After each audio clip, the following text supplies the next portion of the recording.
রমজান ও ঈদের দ্রব্যমূল্য স্থিতিশীল থাকলেও চলতি সপ্তাহে কয়েকটি সবজির পাশাপাশি দর বেড়েছে মাছের। কেজিতে 50 থেকে 100 টাকা পর্যন্ত বেড়েছে বিভিন্ন প্রকার মাছের দাম। সেই সাথে পহেলা বৈশাখকে কেন্দ্র করে বেড়েছে ইলিশের চাহিদা। বিক্রেতারা চড়া দাম হাঁকছেন। ফলে নিম্ন আয়ের মানুষের জন্য পান্তা ইলিশ এখন বিলাসিতায় পরিণত হয়েছে। সাজ্জাদ জাহানের প্রতিবেদন। রমজানে দ্রব্যমূল্য সহনীয় পর্যায়ে থাকলেও ঈদ পরবর্তীতে বেশ কিছু সবজির দাম বেড়েছে।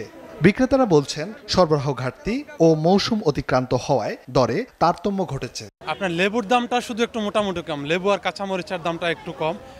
এই দামগুলো তো রমজান মাসে একটু বেশি ছিল। আর অন্যান্য যে কাঁচা সবজিগুলা, এই সবজিগুলোতে 5 টাকা 10 টাকা 15 টাকা বেশি। ওরা যা বলে দাম ওই দামে আমাদের কিনতে হচ্ছে, বাধ্য হয়ে আমরা, কারণ আমাদের খাইতে হবে, বাঁচতে হলে একই দাম। গত 15 বছরে যে সবজির দাম ছিল সিন্ডিকেট, এই যে সিম বিক্রি করছে 100 টাকা, আমলিক সরকারের আমলে পেঁপে বিক্রি করছে 100-120 টাকা। তবে ঈদকে কেন্দ্র করে মুরগির বাড়তি দরে ছন্দপতন ঘটেছে। কেজিতে কমেছে 20 থেকে 30 টাকা। সেই সাথে গরু খাসির মাংসের দামও স্থিতিশীল রয়েছে। এদিকে পহেলা বৈশাখকে কেন্দ্র করে ইলিশ মাছ আকার ভেদে বিক্রি হচ্ছে 1000 থেকে 2000 টাকায়। সাধারণ ক্রেতারা জানান পান্তা ইলিশ খাওয়া এখন স্বপ্নে পরিণত হয়েছে। অন্যান্য মাছের দরও বেড়েছে।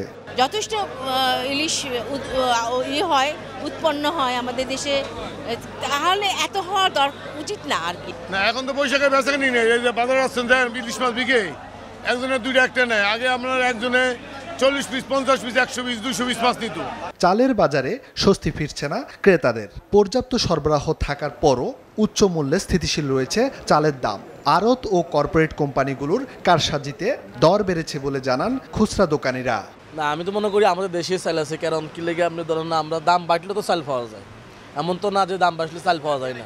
বাজার সিন্ডিকেট নিয়ন্ত্রণ ও পর্যাপ্ত নজরদারি ছাড়া স্বস্তি ফিরবে না বলে মনে করেন সাধারণ মানুষ।